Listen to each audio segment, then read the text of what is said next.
మాకు న్యాయం చేయమని అడుగుతున్నాము. గత 13 నెలలుగా అడుక్కున్నాము. చెప్పాలి అంటే ఒక్కసారి మేము ప్రశ్నించడానికి వచ్చేటప్పటికి మేము పొలిటికలైజ్ చేసాము, యాంటీ గవర్నమెంట్ అయిపోయాము, ఇవన్నీ మాటలు మాట్లాడుతున్నారు మమ్మల్ని.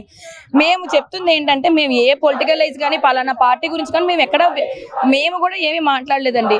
ఇప్పుడు ఒక కుక్క చనిపోతేనా దానికి దెబ్బ తగిలితేనే పక్కన వాళ్ళు వెళ్ళి కట్టు కడతారు. అదేమి ఇప్పుడు కుక్కకి పొలిటికల్ గా అది వైఎస్ఆర్సీపీ కుక్క లేకపోతే ఇదేని ఎవరు మాట్లాడరు.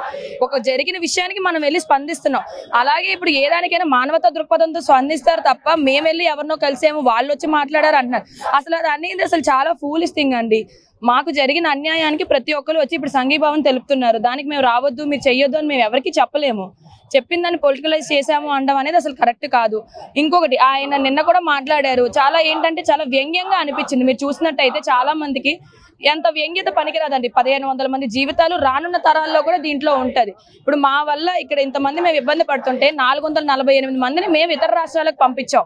ఎందుకంటే ఇక్కడ మీకు అన్యాయం జరుగుతుంది, మాకు జరుగుతుంది కాబట్టి మీకు జరుగుతుందని 448 మందిని. తర్వాత ఇప్పుడు రెడీగా ఉన్న వాళ్ళు కూడా మేము వెళ్ళిపోమని చెప్తున్నాం. ఎందుకంటే మాకు వెళ్ళే అవకాశం అప్పుడు లేదు. ఇప్పుడు ఉన్న వాళ్ళు వెళ్ళిపోండి. ఎందుకంటే ఇక్కడ న్యాయం అయితే జరగట్లేదు. ఒక వ్యక్తి వల్ల వ్యవస్థ ఆగిపోతుంది. ఇక్కడ ఆ విషయం అందరికీ అర్థం అవుతుంది. కానీ మనం అది ఎందుకు సమస్య తీర్చేటదో మనకి ఎవరికి తెలియట్లేదు. ఇప్పుడు 448 మంది డాక్టర్లు ఉచితంగా వైద్యం చేసేవాళ్ళు. గుర్తుపెట్టుకుని ఉచితంగా, అసలు మాకు స్టైఫండ్ ఉండదు, రూపాయి కూడా తీసుకోకుండా పనిచేసే డాక్టర్లు వెళ్ళిపోవడం వల్ల మన జనాలకి కానీ మన ప్రభుత్వ హాస్పిటల్కి కానీ ఎంత నష్టం జరుగుతుంది, మనకి ఎంత డాక్టర్లు కొరతుంది అనేది ప్రతి ఒక్కరికి తెలుసు. అయినా కూడా న్యాయంగా మాకు చేయాల్సింది చేయకుండా అన్యాయం చేస్తున్నా ఎవరు స్పందించట్లేదు. మేము అందుకే ఒకటే అడుగుతున్నాం, వాళ్ళలో ఎవరైనా వచ్చి మమ్మల్ని మాట్లాడమండి. మేము మాలో 3 వస్తాం. మేము మాట్లాడే ప్రతి దానికి ప్రూఫ్ చూపిస్తాం. మీరు చూసుకున్నట్టయితే మన రాష్ట్రంలో లేనివి పక్క రాష్ట్రాల్లో ఎందుకు అవుతుంది? ఈ అమ్మాయికి ఇదే రిజిస్టర్ గారు 3 ఏళ్ళు వేశారు. 3 ఏళ్ళు ఎందుకు చేస్తారండి? మేము అదంతా వదిలేసి ఆ 3 ఏళ్ళు ఒక డిగ్రీ చదువుకుంటే బయోటెక్నాలజీ మాకు డిగ్రీ కూడా వస్తుంది. అంటే కేవలం మేము 6 ఏళ్ళు చదువుకొచ్చిన ఒక డిగ్రీని మీరు 3 ఏళ్ళు ఇంటర్న్షిప్, అసలు ఎక్కడైనా ఉందండి 3 ఏళ్ళు ఇంటర్న్షిప్ అని? ఇంజనీరింగ్ అయినా ఉందా? అదే అమ్మాయి వెళ్ళింది కర్ణాటకకి. మన అమ్మాయికి 1 సంవత్సరం ఇచ్చారు. అంటే వీళ్ళకి ఎన్ఎంసీ రూల్స్ లేవా? దేశం అంతా ఉన్న ఎన్ఎంసీ రూల్స్ ఆంధ్రప్రదేశ్కి ఎందుకు వర్తించట్లేదు? మా డిమాండ్స్ ఏం లేవండి. ఆయన మాకు న్యాయంగా, మళ్ళీ చెప్తున్నాను, న్యాయంగా మాకు వర్తించే రూల్స్ మాత్రమే మమ్మల్ని దాంట్లో చేసి మాకు పిఆర్లు ఇవ్వాలి. ఇప్పుడు కూడా మేము ఆయన ఏం అడగట్లేదు, మీరు సడలించేయండి లేకపోతే రూల్స్ మార్చేయండి అని కూడా మేమేం అడగట్లేదు. మాకు న్యాయంగా జరిగేదాన్ని చెయ్యండి అంతే.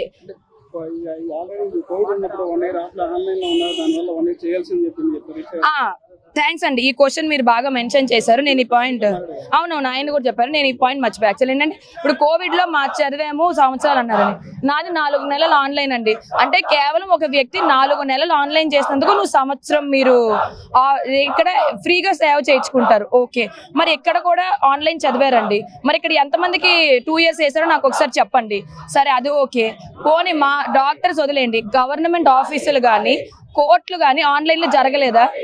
లా స్టూడెంట్స్ కానీ లేకపోతే పోలీస్ ట్రైనింగ్ కానీ ఎవరికైనా అక్కడికి ఇంజనీరింగ్ వాళ్ళకి చేశారు. మరి వాళ్ళకి ఇంటర్న్షిప్లు పెంచారా?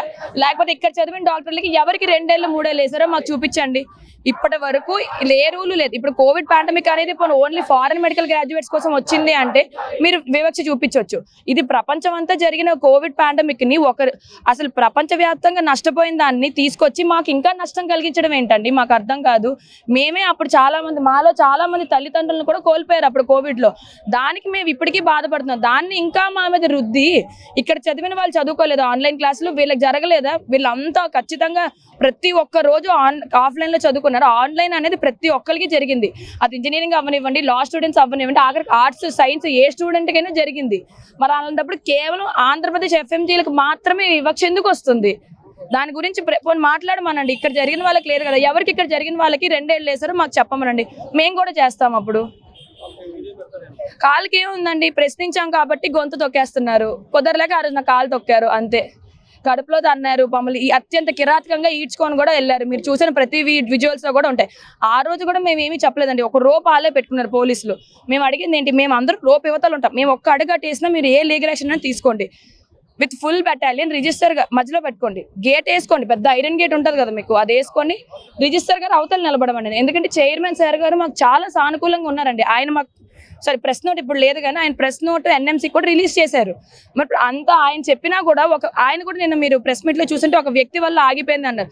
మరి వ్యక్తి వల్ల వ్యవస్థ ఆగిపోతున్నప్పుడు ఆ వ్యక్తిని ఎందుకు ఎవరు ఏమీ అనట్లేదు? ఆ వ్యక్తిని మార్చడమా లేకపోతే ఆ వ్యక్తి ప్లేస్ లో ఇంకొకరిని పెట్టి ఆ పని చేయించడమా? చేయించాలి కదా. అంటే అంత ఆయన స్టబ్బన్ గా నేను చెయ్యను అని నిలబడ్డానికి కారణం ఏంటి? ఇప్పుడు ఆ రోజు మమ్మల్ని అడిగే మేము ఆ రోజు ప్రశ్నించడానికి కూడా కదా మాట్లాడడానికి వెళ్ళామండి. మీరు ఆ రోజు చూసినట్టయితే మా చేతిలో స్టెత్లు యాప్రోన్లు ఉన్నాయి కానీ ఎవరి దగ్గర కానీ ఏమైనా ప్రొటెస్ట్ అలాంటి బ్యాడ్జీలు కానీ లేకపోతే మా చేతిలో ఏమీ సైన్ బోర్డులు కానీ ఏమీ లేవు. మేము నిరాహార దీక్షలతో నిరసన చేయడానికి వెళ్ళుంటే మీరు మా మీద ఎలాంటి యాక్షన్ అయినా తీసుకోవచ్చు. సామరస్యంగా మాట్లాడడానికి వెళ్ళాలి అనుకున్న వాళ్ళని కనీసం ఒక డాక్టర్లుగా కూడా గుర్తించకుండా సామాన్య ప్రజలుగా కూడా చూడకుండా మమ్మల్ని అలా ఈడ్ చేశారు. దీనికి అసలు ఎవరు ఏమీ స్పందించట్లేదు. ఇప్పుడు కూడా చాలా మంది సంఘీభావం తెలుపుతుంది కూడా అందుకే. ఎందుకంటే మా వైపు న్యాయం లేకపోతే మేము ఇంత గట్టిగా రోడ్డు మీదకి వచ్చి మాట్లాడము, ఇంతమంది మా యందు నిలబడరు. కాబట్టి ఒకటండి, మా దగ్గర న్యాయం ఉంది కాబట్టి మేము అడుగుతున్నాం. కాబట్టి మేము రూల్స్ మరి ప్రూఫ్లు అండి, మేము న్యాయంగా అడిగేస్తున్నాం. వాళ్ళలాగా ఏమి మాట్లాడకుండా ఏదో నోటి మాటతో చెప్పట్లేదు, మేము ప్రూఫ్లు చూపించి అడుగుతున్నాం. వాళ్ళని అలా మాట్లాడమనండి, మేము రెడీ. మాలో ముగ్గురు ఎవరైనా వస్తాం స్టూడెంట్స్ రిప్రజెంటేటివ్స్ గా. వాళ్ళలో ఎందుకంటే చైర్మన్ సార్కి అన్నీ తెలుసు, మేము గత 4 నెలల నుంచి ఆయనకి అన్ని చెప్తున్నాం. కాబట్టి ఆయన దగ్గర మాకు ప్రాబ్లం ఏం లేదు. ఎవరైతే రిజిస్టర్ గారు మాకు పలానా రూల్స్ ఉన్నాయన్నారు ఆయన కూడా రమ్మనండి. చైర్మన్ సార్ గారు చెప్పినా కూడా ఈ మనిషి ఇలా చేయడంలో అసలు ఆయన ముఖ్య ఉద్దేశం ఏంటనేది మాకు ఇప్పటి వరకు అర్థం కావట్లేదు. అదేనండి, ఆయన ఏమన్నా అంటే మీరు ధర్నాలు చేస్తున్నారు, కేసులు వేస్తున్నారు అని అంటున్నారు. ఈయన చెయ్యాల్సింది ఆయన చేసి ఉంటుంటే మేము ఎందుకు చేస్తాము? మా ముందు బ్యాచ్ ఉన్నారండి నా క్లాస్మేట్స్, నేను మధ్యలో కొంత గ్యాప్ తీసుకొని లేట్గా పాస్ అయ్యా. మరి వాళ్ళకి ఇచ్చారు. ఒక అబ్బాయికి అయితే 2 ఏళ్ళు వేసారండి. ఇదిగోండి, ఆ అబ్బాయికి రెండో సంవత్సరం పోస్టింగ్ జరుగుతుంది.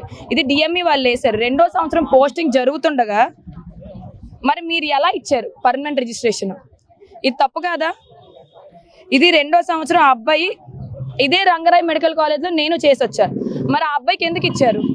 మరి ఈయన వివక్ష కాదా? ఇక్కడ పర్సనల్ ఎజెండానో లేకపోతే ఇంకొకటో మాకు తెలియదండి. మేము అడుగుతుంది ఒకటే, మాకు ఇప్పుడు కూడా చెప్తున్నాం న్యాయంగా, మళ్ళీ చూడండి, న్యాయంగా మా వరకు ఏది జరగాలో అది చెయ్యండి. మాకు ఏమి సడలించొద్దు, మాకు ఏం మార్చక్కర్లేదు. ఓకే అండి, కోర్టులో కేసు అని అంటున్నారు కదా. నేను కోర్టులో కేసేసిన దాంట్లో ఒక అమ్మాయి పిటిషనర్ నెంబర్ 2 P2, మీరు నా పేరు చూస్తే చందక్ సాయి మనోజ్ఞ అని వస్తుంది. మాకు 25 మందికి కోర్టు ఏమని ఇచ్చింది? మేము ఇది ఒక వైద్య వృత్తి కాబట్టి కోర్టు అనేది లా పరంగా మేము ఇన్వాల్వ్ అవ్వలేము.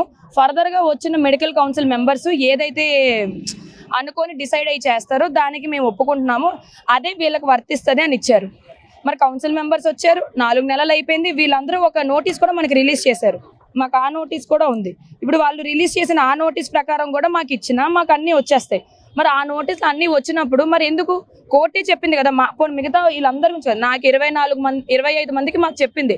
కొత్తగా వచ్చిన కౌన్సిల్ వాళ్ళు ఏది ఒప్పుకొని సంతకం పెడితే మీరు అది ఇవ్వండి అన్నది. మరి మాకెందుకు ఇవ్వలేదు? హైకోర్టేగా చెప్పింది, మరి మాకెందుకు ఇవ్వలేదు? ఇప్పుడు ఎక్కడో ఒక పంజాబ్లో కేసు జరుగుతుందండి, లేకపోతే ఎక్కడో కేరళలో ఒకటి జరుగుతుంది. ఎక్కడ జరిగిన దానికైనా నేను ఇక్కడికే వచ్చి తీసుకొచ్చి వీళ్ళకి ఇస్తాను అంటే మళ్ళీ పక్క దేశాలతోటి పక్క రాష్ట్రాలతోటి మీరు కంపేర్ చేసుకోకూడదు. అంటే ఈయనకు నచ్చిన దాంట్లోనే ఈయన కంపేర్ చేయొచ్చు, మాకు న్యాయంగా కంపారిజన్ అంటే చేసుకోకూడదు.